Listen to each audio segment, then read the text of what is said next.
Bom dia mais uma vez para você que nos assiste aqui no Top Saúde, na TV Centro-Sul, através do nosso Facebook, ou talvez do nosso YouTube, ou do streaming. Agradeço aqui a sua companhia nesse início de programa. Bom dia para o senhor, doutor Sérgio. Seja bem-vindo mais uma vez. Bom dia, Juliana, e bom dia a todos que estão vendo o programa.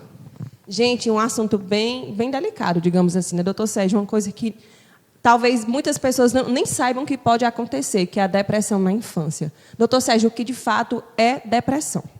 Bem, depressão é um transtorno mental, psiquiátrico, especificamente um transtorno do humor, em que um sentimento de tristeza realmente bastante profundo ao ponto de atrapalhar na vida daquele indivíduo, seja nas suas atividades escolares ou profissionais, no caso de adulto. Ele realmente ele é presente e ele é persistente. Ele é persistente por mais de 2 semanas, pelo menos. Realmente é um quadro grave que compromete a qualidade de vida daquela pessoa e muitas vezes põe até a sua própria vida em risco. Então é algo realmente bem sério, né, doutor Sérgio, para chegar a colocar a vida em risco. E por que a depressão na infância tem se tornado algo tão rotineiro, tão comum? Porque era raro de se falar, né?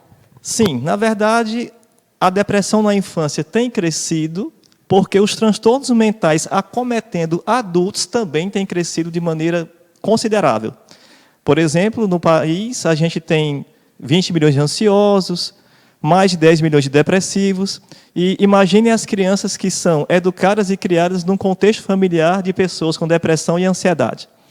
E, por outro lado também, a gente não pode deixar de considerar o estilo de vida atual, em que os pais acabam sendo muito ausentes, terceirizam a criação dos filhos. Aqui não se trata de julgar, mas constatar um fato. E as crianças têm tido menos oportunidade para ser criança. Conviver com seus pares, com crianças da mesma idade, as famílias são muito resumidas, muitos filhos únicos, convivências com primos muitas vezes não têm, atividades fora de casa, brincar na rua, não existe mais. Então, são fatores da vida moderna que contribuem para esse crescimento da depressão na infância. Você falou uma coisa interessante, doutor Sérgio, das crianças poderem ser crianças. Como já falei para o senhor, eu tenho uma filha de 6 anos, quem nos acompanha também já escuta sempre falar algo em relação a isso. Morava numa rua até 15 dias atrás, em que era muito movimentada, muitos carros, ela não podia brincar na calçada, não tinha um ralão no joelho. E agora ela está com o joelho ralado, roxo. Ela, mamãe, mas eu estou toda machucada. Porque a nossa rua agora é uma rua sem saída, é um bairro bem tranquilo, e ela pode correr e brincar. E ela está, assim, consideravelmente muito mais feliz, porque ela está vivendo a infância. Foi quando eu comentei, agora você está sendo criança de verdade. Está podendo brincar e está podendo correr. E eu tenho certeza que faz muita diferença, né, doutor Sérgio? Essa infância verdadeira, digamos assim. Total diferença. Não se trata de negar as tecnologias, né? Negar a realidade em relação à violência, infelizmente, no nosso país, muito pronunciada, seja violência por atos criminosos, né? Seja violência no trânsito, que são 2 fatores que deixam os pais inseguros para deixar seus filhos brincar na rua, mas é fato que essa essência de ser criança, de brincar de maneira na rua, se movimentando com outros, ela não deixou de ser importante e é muito necessária. Eu falava com a doutora Bárbara antes de ontem sobre isso, né? A gente falava sobre obesidade infantil e o quanto é importante as crianças brincarem. Hoje a tecnologia tem atrapalhado, né? A quantidade de carros, de moto, a urbanização. E no nosso tempo, na época, nos anos 90, comentando com ela, a gente tinha mais liberdade para isso, era mais seguro e as crianças podiam brincar mais, né? Doutor Sérgio, quais os sinais de depressão na infância? Quando é que os pais devem olhar isso aqui é um sinal de depressão? Bem, aquela criança que tem aquele sentimento de tristeza manifesto, você percebe nas suas expressões, aquela criança que perde interesse ou não tem interesse em brincar, ela perde o interesse nas suas atividades escolares, aquele rendimento escolar que era bom, que passa a diminuir, ficar ruim. Alterações do sono, sejam para dormir muito, sonolência excessiva, seja para ter insônia, ou seja, o oposto, ou um despertar precoce. Alterações do apetite, comer excessivamente, não comer, anorexia, né? Então, são situações que também são observadas nesses casos. Alterações do humor do tipo irritabilidade, agitação, ou lentidão, aquela criança que fica lentificada nas suas reações. Então, são todas situações que podem despertar para os pais a ideia, né, o pensamento de que aquela criança pode estar com um transtorno depressivo. Principalmente, Juliana, desculpe, só enfatizando o critério do tempo. Não é porque tristeza não é doença. Tristeza é uma emoção de qualquer ser humano. A pessoa nasce, a pessoa morre, e nesse intervalo ela vai ficar triste algumas vezes, porque as expectativas nem sempre são correspondidas. É natural que venha a tristeza. Porém, se isso perdura por mais de 2 semanas, e isso compromete a vida da criança, no sentido de que as atividades cotidianas dela já não estão sendo contempladas a contento, ela não se envolve, ela não se anima, né? Então, isso aí sim chama a atenção.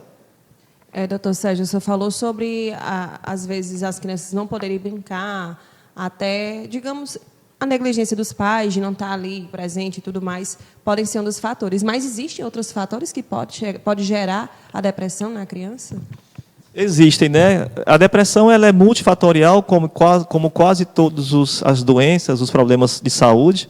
São várias situações envolvidas, dentre elas fatores genéticos, né? Então, se a criança tem na família pessoas que tiveram depressão, ela tem mais risco de ter. Problemas emocionais na gravidez, né? Isso é muito importante. Então, quem está aí planejando engravidar, ajeita a mente primeiro, né? Procura cuidar da própria mente, ajeita o contexto familiar, aquela família se organiza nas suas relações familiares e aí parte para uma gravidez, porque uma criança gerada numa situação de conflito, de crises emocionais, ela tem mais chance de desenvolver depressão. Sério? Uma gravidez conturbada, de pais que brigam? Sim, com certeza. Não é que ela vai ter obrigatoriamente, mas tem mais chance. A probabilidade, né? Depressão materna em qualquer fase da vida da mãe, né? Aumenta o risco de depressão. Familiares que tentaram suicídio, né? E a criança que tem esses familiares está sob maior risco de desenvolver depressão também. Crianças que passam por situações de estresse tóxico, né? Estresse é normal, é da vida, mas o estresse realmente que passa dos limites.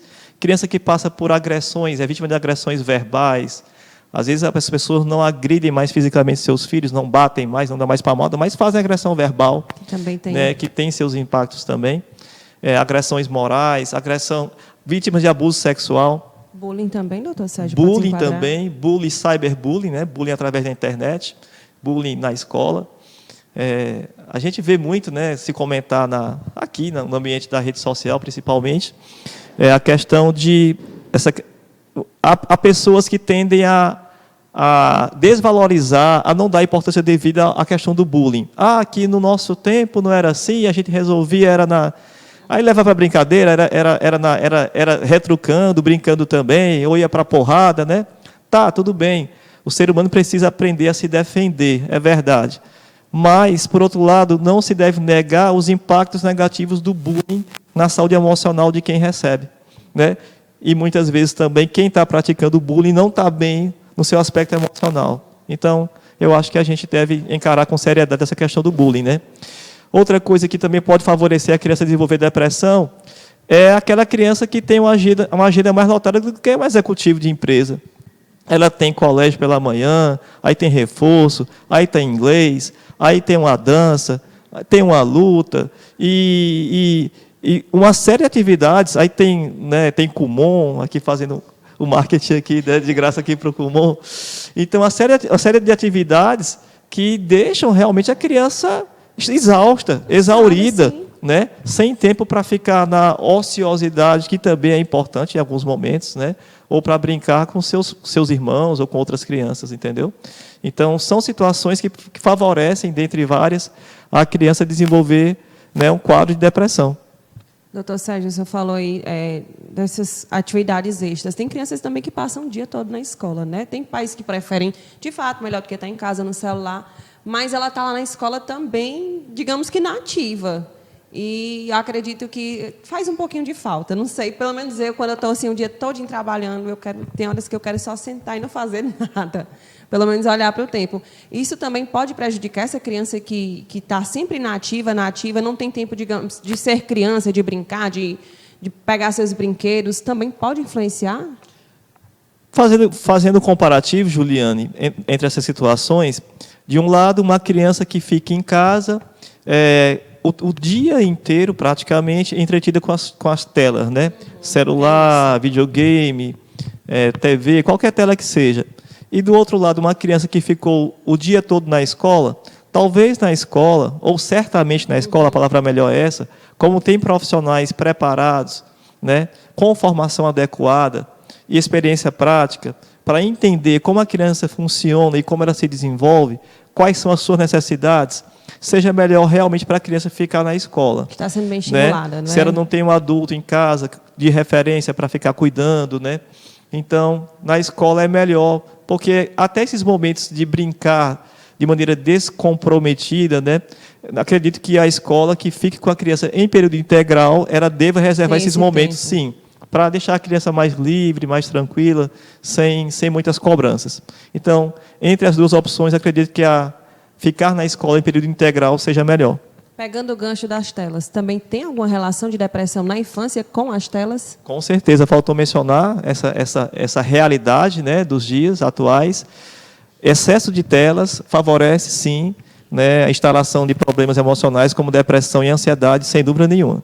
São crianças que não interagem, que estão interagindo com pessoas, eu digo, assim, conversar, de ter um momento com as pessoas, mas estão lá só com a tela. Sim, elas não interagem, não têm a oportunidade de falar dos seus sentimentos, de expor os seus pensamentos, de interagir, né, ter convívio familiar, convívio social, e isso por si só já aumenta esse risco, né?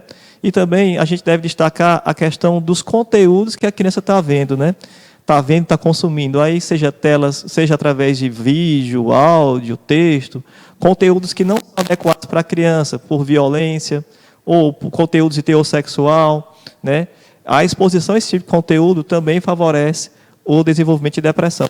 Até o estímulo de práticas, né, que não são comuns na família, de comer, até a comida pode interferir, né? Doces, tem aquele estímulo, eu já vi vídeos de crianças que tem que comer tudo azul, hoje vai comer tudo azul. Aí a criança, no mínimo, quer imitar, né, doutor Sérgio? É difícil para nós pais, né, conseguirmos fazer esse filtro do que a criança está consumindo ali, né? Na prática, isso é muito difícil. Porém, não é porque é difícil que a gente vá, né, pensar que não é necessário. Precisa sim, tem muito conteúdo que é inadequado, que não agrega nada e que só vai atrapalhar o desenvolvimento daquela criancinha ali que está se formando enquanto pessoa. Nós, como pais, somos responsáveis por tudo na vida deles, da alimentação, ao que eles assistem, ao que eles vestem, ao que eles estudam. É responsabilidade total dos pais e dos cuidadores. Doutor Sérgio, a depressão na infância, ela pode perdurar e chegar até a vida adulta? O que se sabe é que a depressão na infância aumenta o risco daquela criança de desenvolver depressão na vida adulta, né? Ela está com maior risco de ter, assim, o que a gente fala é que uma vez que teve depressão, você tem maior risco de desenvolver novamente, né? Então, isso é um fato. Perdurar por toda a vida poderá acontecer se não for feito um tratamento adequado, né? Mas, de uma forma geral, um período depressivo na criança tem uma duração mais curta do que a duração no adulto, por exemplo. Em média, de 9 meses.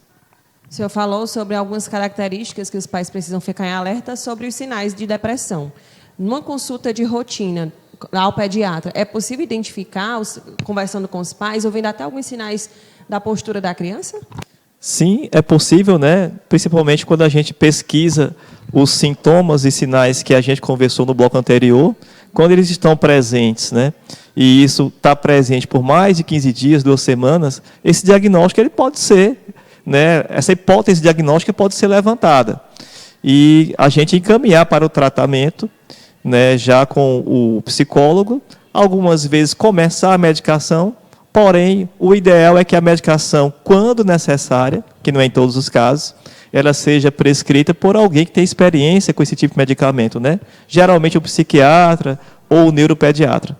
No caso, o pediatra faz esse encaminhamento, se ele vê necessidade, para esse profissional, no caso, o psiquiatra, né, para fazer esse tratamento, para passar esse tratamento.